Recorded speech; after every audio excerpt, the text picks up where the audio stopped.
بسم اللہ الرحمن الرحیم۔ السلام علیکم۔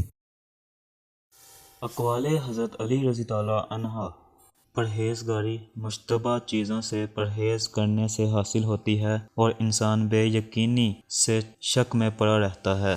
غنی وہ ہے جو قناعت کرے اور باعزت وہ ہے جو اللہ تعالیٰ کی اطاعت میں مصروف ہو۔ سچے دل سے توبہ کرنے سے گناہوں میں کمی ہوتی ہے اور سچے دل سے توبہ کرنے میں گناہ معاف ہوتے ہیں اور نیک نیتی سے ثواب ملتا ہے۔ تکلفات کو بالائے طاق رکھنا بہت اچھا سزا اور دنیا پر فریفتہ ہونا بہت بڑا فتنہ ہے۔ طلوع فجر کے بعد آفتاب نکلنے تک ذکر الہی میں مصروف ہونے کے لیے مسجد میں بیٹھنا کشائش رزق کے لیے اطراف زمین میں سفر کرنے سے بہتر ہے۔ بے گناہ تندرست اور گناہ گار بیمار ہے اور مشورہ سے کام کرنے والا کامیاب ہوتا ہے۔ ظلم و سرکشی کی سزا بہت جلدی ملتی ہے اور نیکی کا بدلہ بلا توقف حاصل ہوتا ہے۔ سچائی زبان کی امانت اور ایمان کا ہیلہ ہے۔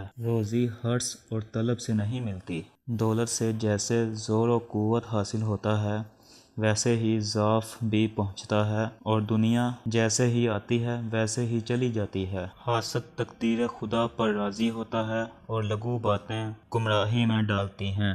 دین کی پابندی حرام کاموں سے روکتی ہے اور جواں مردی نیک خصائل پر ابھارتی ہے۔ کمینگی اسے کہتے ہیں کہ کو کسی کی جان چلی جائے مگر پیسہ خرچ نہ ہو۔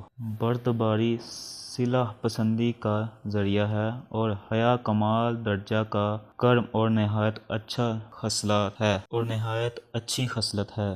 لوگوں کے ساتھ احسان کرنا نہایت اعلیٰ درجے کی بخشش ہے۔ سرشکم ہو کر کھانا حرص پیدا کرتا ہے اور پرہیزگاری سے دور رکھتا ہے۔ جہالت ایسی بلا ہے جو زندوں کو مردہ کر دیتی ہے اور ہمیشہ بدبختی میں گرفتار رکھتی ہے۔ اپنی آخرت کی اصلاح میں مشغول ہونا عذاب دوزخ سے نجات کا باعث بنتا ہے۔ نیک عمل کو چھوڑنے والا گویا اس کے ثواب پر یقین نہیں رکھتا۔